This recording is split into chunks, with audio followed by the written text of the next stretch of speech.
This short biography of Winston Churchill's life was produced by Universal Newsreels in January 1965, soon after his death.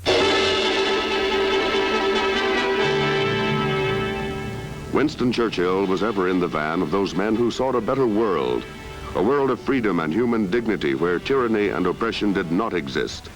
This man of the century was born at Blenheim Castle, and the first lusty cries of the future statesman were heard here. As befitting a descendant of the Duke of Marlborough, he was to be a soldier, but instead became a correspondent in the Boer War. Captured, he escaped and always regretted the small price put on his head. Elected to Parliament in 1900, he became First Lord of the Admiralty in World War I. A great figure had stepped on the world stage. As First Lord, he revitalized the British fleet, and in his dual capacity as Minister of Munitions, he helped develop the tank. He was in and out of office between the two world wars, but never out of the hearts of his countrymen. He received many honorary degrees, topping off dignified affairs by roughhousing with students. Then came the shame of Hitler. A great voice was heard again. And with the British Empire around us, we shall fight on, unconquerable, until the curse of Hitler is lifted from the brows of men. We are sure that in the end, all will be well. The British stood fast behind their leader. They took every horror Hitler's Luftwaffe could inflict and raised bloody fingers in V for victory salutes. He crossed the ocean many times to confer with President Franklin Roosevelt, and the two leaders inspired free men to renewed efforts against the forces of evil. The Four Freedoms became a charter of democracy and spirit.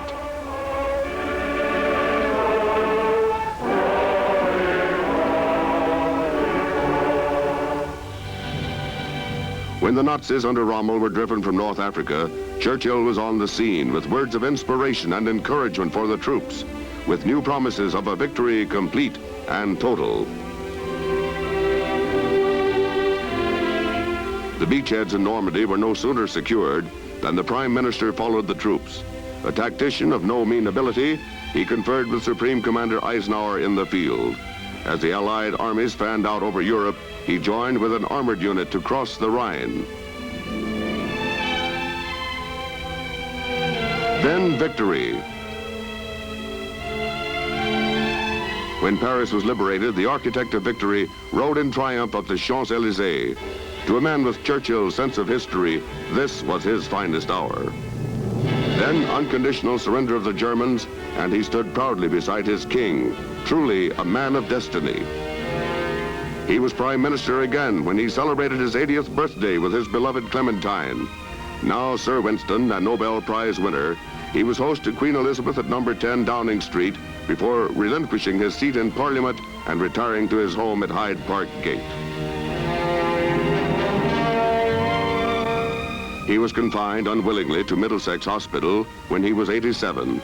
He looked upon the concern for his broken hip as stuff and nonsense. He was the personification of John Bull himself. In his sunset years, Sir Winston was confined to his home, but through his writings and his many immortal phrases, the name Churchill continues to ring down the corridors of time. We, here and now, were privileged to know greatness.